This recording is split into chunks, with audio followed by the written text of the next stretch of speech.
Blog Talk Radio. Greetings, everyone. Baba Kilindi here.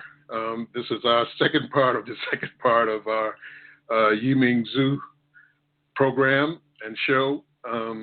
We always have a little difficulty when we try to do this, but we're going to keep at it so that you get all the information you need to be able to connect with your own Ming Zhu.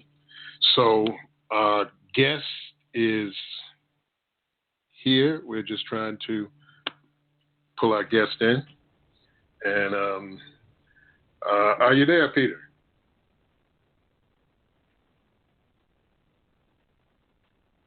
Are you there? Well, I'm waiting for our guest to chime in.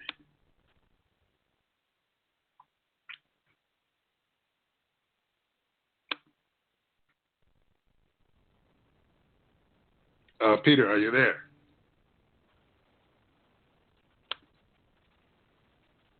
Morning. Okay. Oh, how are you? Good evening. Good morning.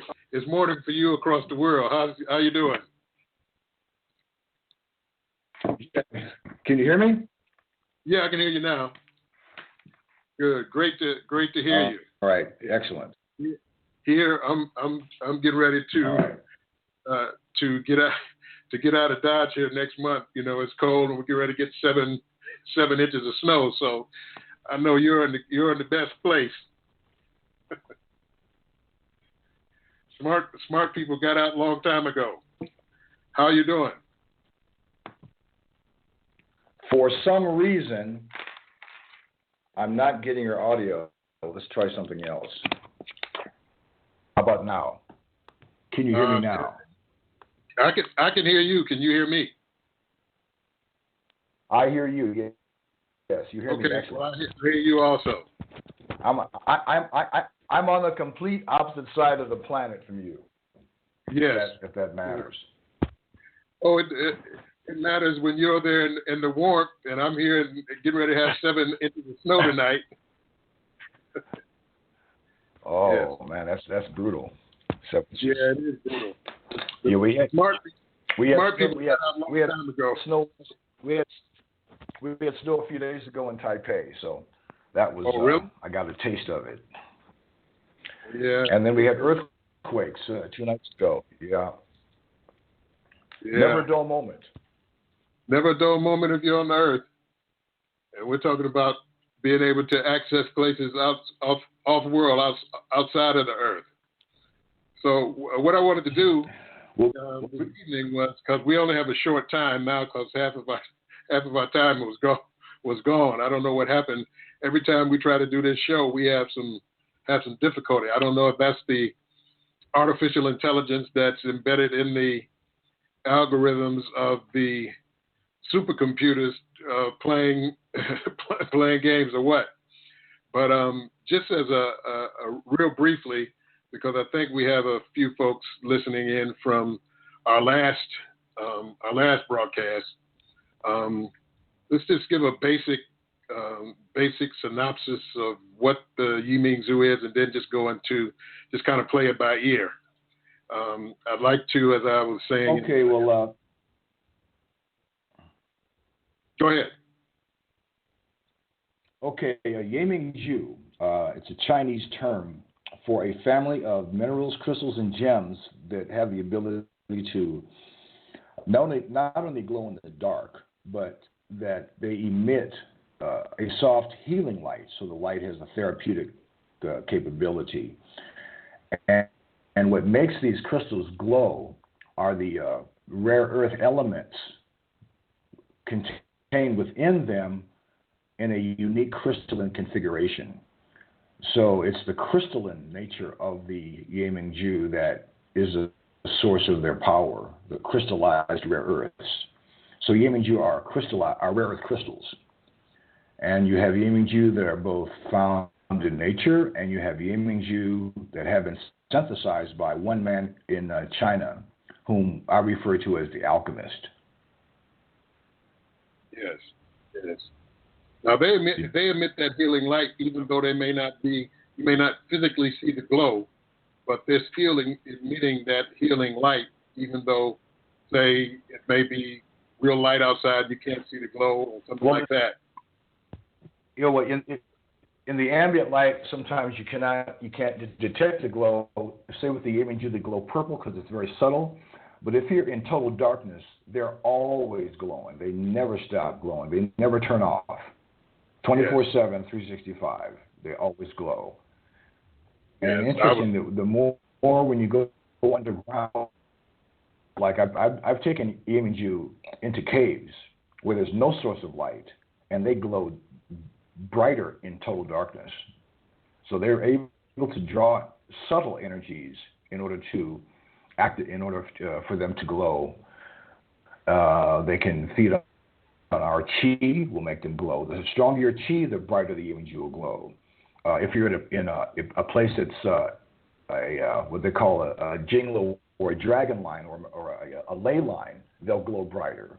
In sacred places, they'll glow brighter. In the presence of enlightened beings. I had a Yiming-Ju that I gave to a saint in Thailand, the highest monk in Thailand, living saint, and it activated actually in his presence. It physically transformed, and many people witnessed it. So Yiming-Ju are able to be stimulated and energized by subtle energy, and especially chi.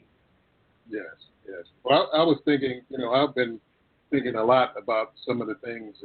I was thinking about the more people actually get their Yiming-Ju, basically they all become more powerful because of kind of like computer networking. When you put the hive, when each individual bee is searching for a flower to get pollen to make the honey for the group, they are, I guess what you say, individuals. But when they network and become the hive mind, they become exponentially smarter.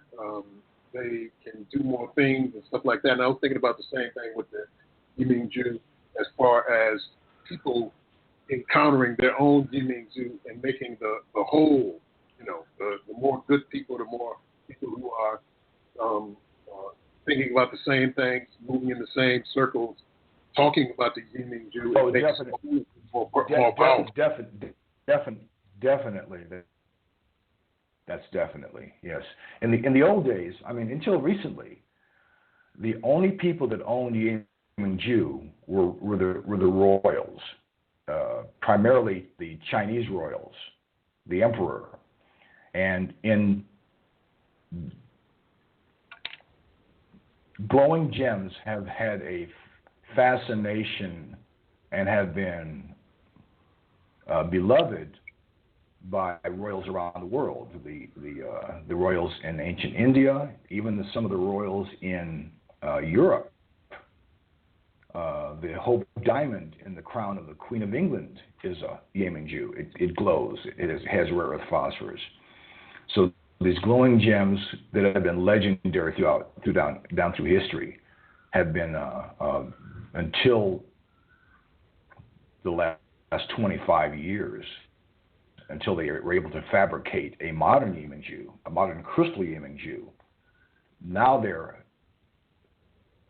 in the hands of people that are healers and entheogenic explorers and martial artists and musicians and athletes and yogis and people that are into all sorts of meditators, all sorts of people doing internal practice. So now Yiming-Ju's in the West, and it's really starting to spread.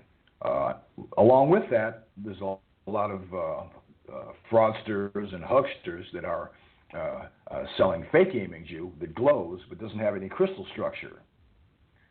Yes. If the Yiming-Ju doesn't have a crystal structure, it will not activate. And I spoke about activation last time, very briefly. And when the Yiming-Ju activates, let me back up. When you get first of all, Yiming-Ju chooses its owners. Very interesting. That it's not that when you when someone comes to me that is interested in Yiming-Ju, the first thing I'll do is we'll sit down and have tea. We'll just have a talk story.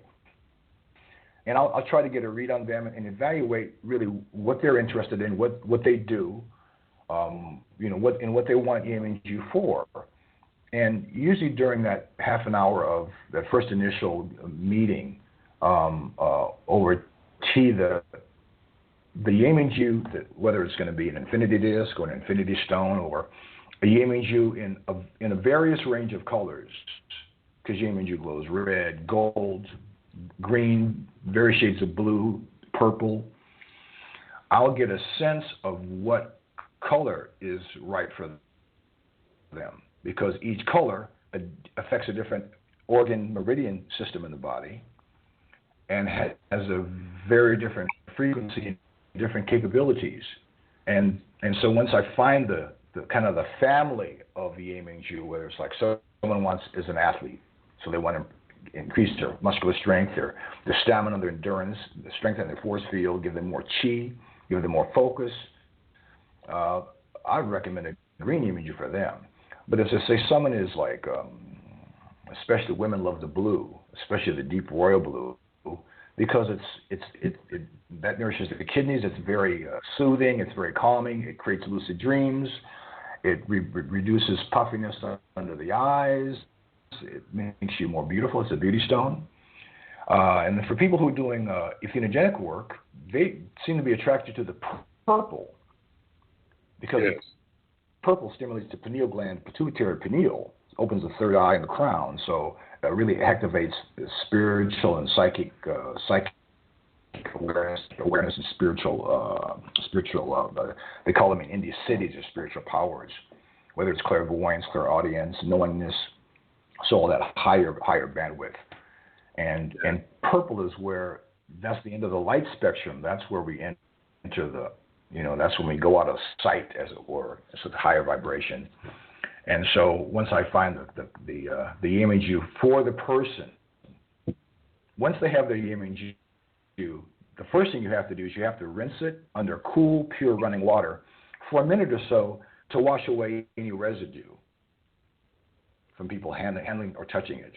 And pristine, fresh spring water or streams are ideal. The ones that have they have the spiral power, which is a coherent, intelligent life force. So the more spiral power, the more water's tumbling over stones in a natural, it's that natural movement to it that really awakens. It's like baptizing. You baptize the Yiming-Ju. Then the next step, once it's been cleansed, is you want to awaken it. So you want to place it on a white cotton towel, is preferable, in full sunlight for an hour, and then infuses it like you charge a battery. So you supercharge it with sunlight. And then once it's energized, it's been baptized and consecrated, then you can wear it.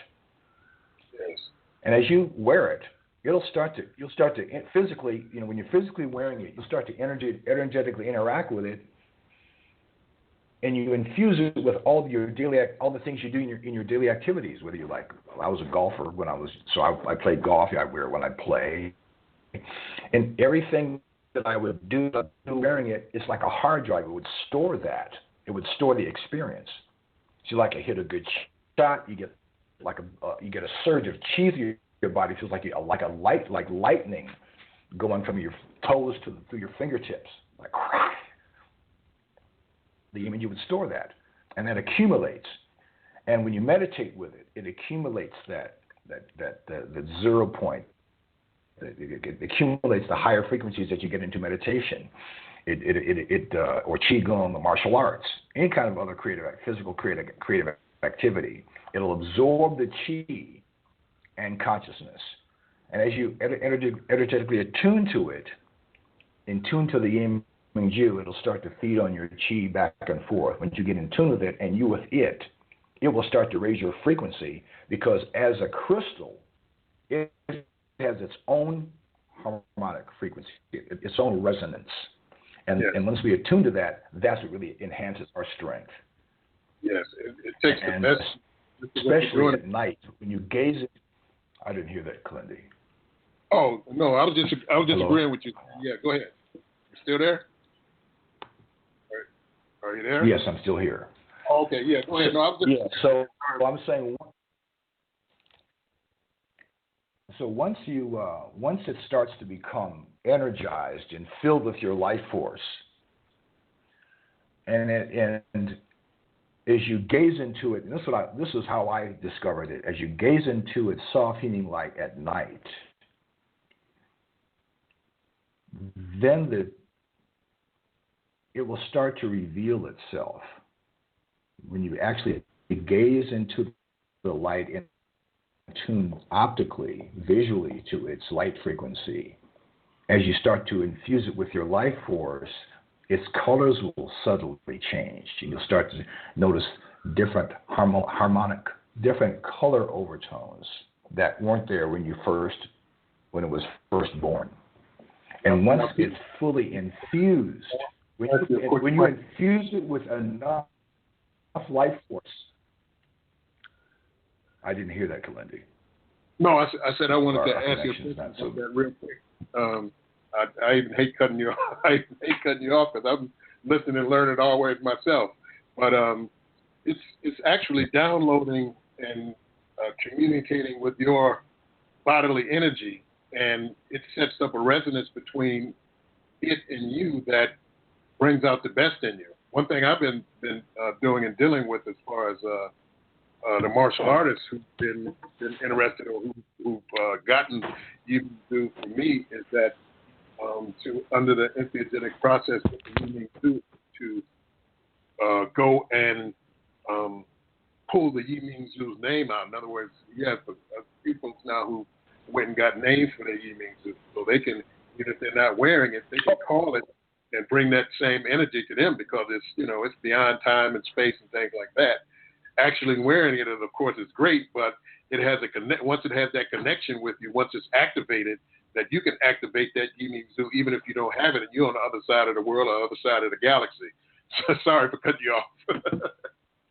No, yeah, I guess they call that a quantum entanglement. Quantum entanglement. Quantum entanglement. Quantum entanglement. But the reason I think Yi Ming Zhu has appeared to us at this time, and this is where my focus has been at for the last few years, since 2012, is that once you infuse Yi Ming Zhu, it gets efficiently, power packed. You get enough of your chi concentrated and infused into the gem, into the crystal. It will physically, it will activate. activate. Activate. It will activate. It will. It's like when human beings activate, our crown chakra opens and we get this nimbus. You see around the saints or around the Buddha, they have this radiant light around them. Yi Ming Zhu will activate and it will transform and exude a radiant golden light plasma. And I've observed this. I've experienced this myself. I was told about it by the sage of Yi Ming Zhu, a very illustrious Taiwanese scholar who knows more about Yi Ming Zhu than anybody. I call him the sage. His name is Master Liu. He's been meditating and healing with Yi Ming Zhu for 30 years. And he told me about activation, about connecting to that, using meditation in order to get your brain frequency in sync so that your frequency, your brain wave, matches the Yi Ming Zhu's harmonic resonance, and that it would activate. And when he first experienced it, he was meditating. And he said he opened his eyes after about 45 minutes, and his body was covered with this radiant golden plasma. He's been using that radiant plasma to heal with since then. And he's got some pretty impressive, they call Fa Qi. He can really this healing, this golden light and heal. But I had one of my Yi Ming Zhu, which was a purple one, a purple sphere, in Ecuador on the 4th of September, 2012. Become physically transparent, like it became clear, like quartz. And then I could see the dual torus inside, and the Yiming Zhu activated and revealed itself. And I had this golden plasma field that I was able to observe up close, like inches away, for about 2 hours. And my practice now is that right before sunset, where I'm living now, I'm right on a lake, and so I see the sunset over the lake, and every day it's a golden. You get the last half an hour, the sun gets that golden cast to it. And the Taoists say that's a cosmic particle force, and that, or ionized gold, you can take it into the body through the eyes, you can breathe it in through the mouth, you can take it in through the palms, the chakras, and the palms of your hand, the pores of your skin. And so I'm consciously gathering this golden plasma and storing it in my Yiming Zhu that I wear, and taking it into my body and filling my chakras with it, filling my lower dantian, my upper dantian, and my heart, my entire spine, my entire chakra system, all my meridians, and sinking it into my bones. So I'm actually starting to really it's really kind of a trip. I've been doing it daily, nonstop since the beginning of the year. Yes. Because the next book I'm working on is about activation, and there's nothing written about it, because the Chinese emperors had Yiming Zhu, but they didn't. Whatever they knew about it, I have not been able to find the source documents. They may exist, but I don't know. So the things we know about the golden, about the what the Taoists call the immortal pearl, they speak of that, and they speak about this golden plasma. They call it Jindan, is the Chinese name for it. Which means Jin is golden, and Dan means light ball. So this elixir of life, this Jindan, is something that has been associated with Yiming Zhu. And when you see the art of Yiming Zhu, whether it's in Taiwan or in Hong Kong or in temples in China, the Yiming Zhu on the temples will be depicted having these little tendrils, sometimes lightning bolts, but usually tendrils that are extending from the Yiming Zhu, or the Yiming Zhu will be presented with a sunburst around it to signify that radiance, that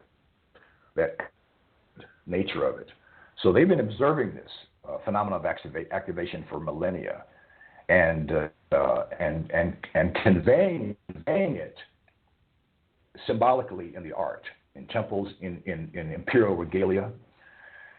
And when I first went to Taiwan in 2010 looking for Yiming Zhu, I was very fortunate to run into a very illustrious Taoist priest named Master Yang, who at that time was the premier Yiming Zhu collector in Asia. A Taoist tea circle that was every day from 2 to 6. I think I mentioned this last time. That's where I met the sage, Master Liu, at this Taoist tea circle. But all the people that are into Yiming Zhu, for some reason, they're all Taoists. And so you find in Taoist alchemy, even Mantak Chia we've got the Tao Garden here in Thailand. He speaks about the immortal pearl and forming the immortal pearl that is, it's built of this golden plasma, or this golden essence. And so how to actually use Yiming Zhu in order to create this immortal pearl, which is the Yiming Zhu in us, because the goal is for us to activate. It's for us to activate, whether we're activating our DNA, I think it's part of that, but they also refer to it as they talk about the rainbow body. Are you familiar with the rainbow body? Yes, I am, yes. For millennia, the phenomena that they call it XIAN, Xian Dao. And there is a very famous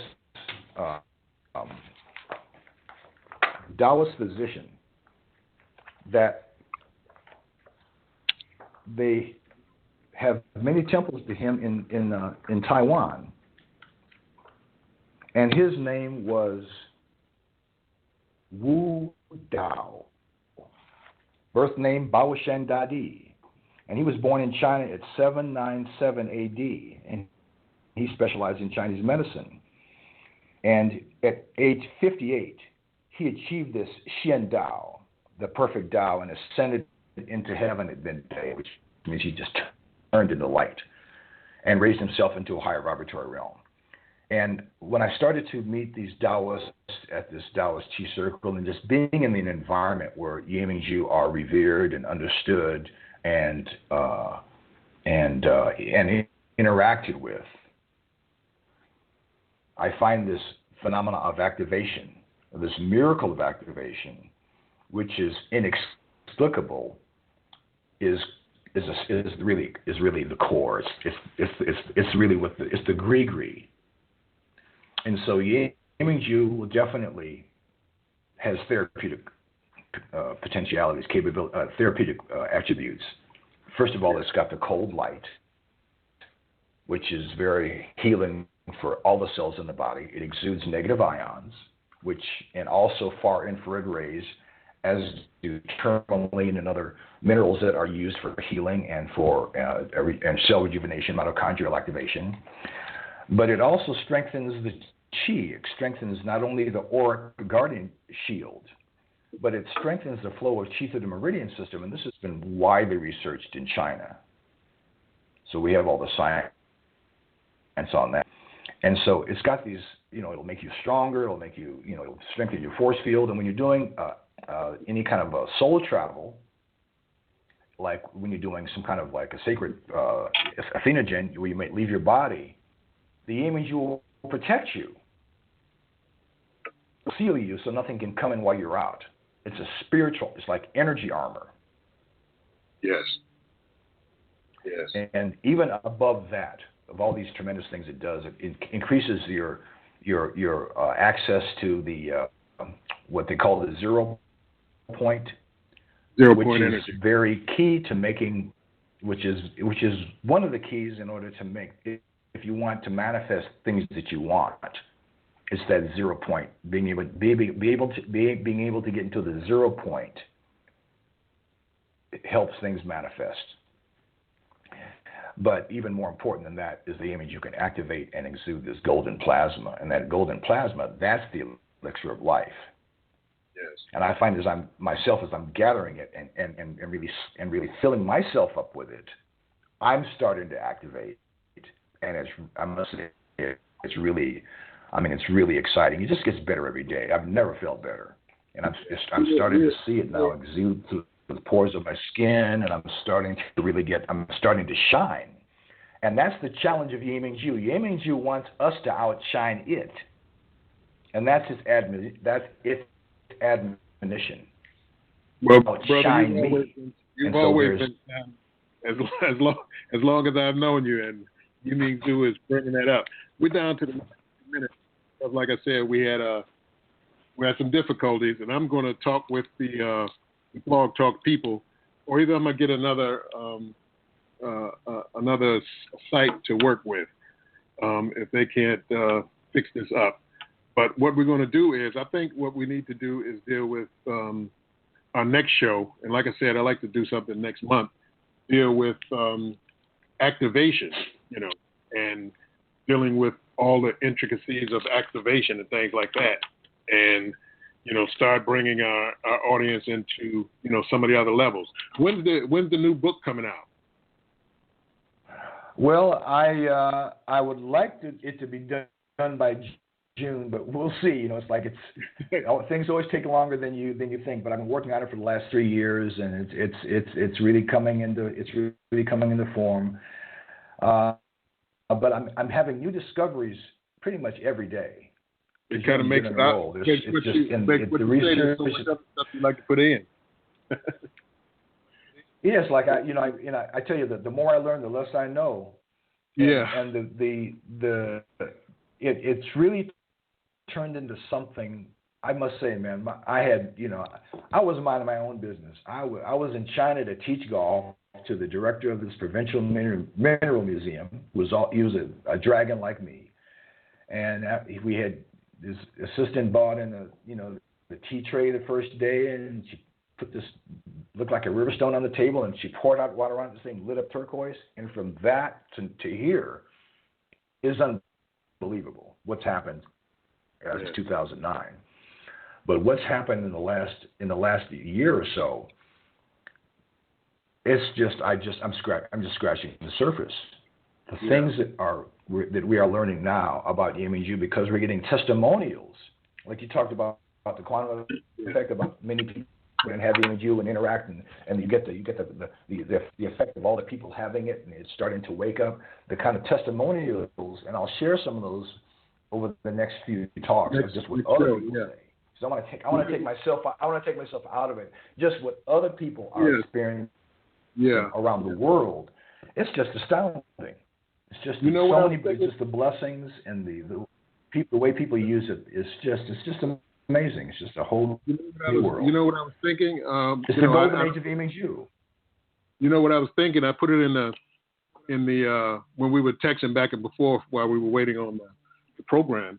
I was thinking about maybe not this. Well, no, maybe not next year, but maybe say 2020 having a worldwide Yiming-Ju conference. I think it'll be enough people in, enough experiences, enough people to come and share and those type of things and talk about their experiences to actually have a conference. But we'll talk about that. We'll talk about that on the message and things like that. As always, I'd like to thank you for coming on the show. Sorry this was a short one, but like I said, we'll have it together here, and I want to, like I said, bring you on next month because I'll be going out on my traveling schedule, and I'm looking forward to that because I have a lot of people now who know, because last year when I went out, people came and saw and we talked and things like that. Now they're waiting for me to come back. I'm even getting a couple of folks who, are you bringing those back when you come? Yep, I'm bringing those back when I come. So thank you for being my guest and always coming on with wonderful information. We can do the activation. Can I say one thing? Can I say one thing as we close, Kilindi? Yeah, go ahead. That the only way to really know the reality of Yiming-Ju is you have to touch one, hold one, and experience it for yourself. Then you'll know. Then you know. Thank you very much, brother. Really is. It really is. Yeah, thank you. It really is. It's all and more. All right, my brother. Peace. All right, peace. And I'll be getting with you next week. Peace. Look forward to it. All right. Bye.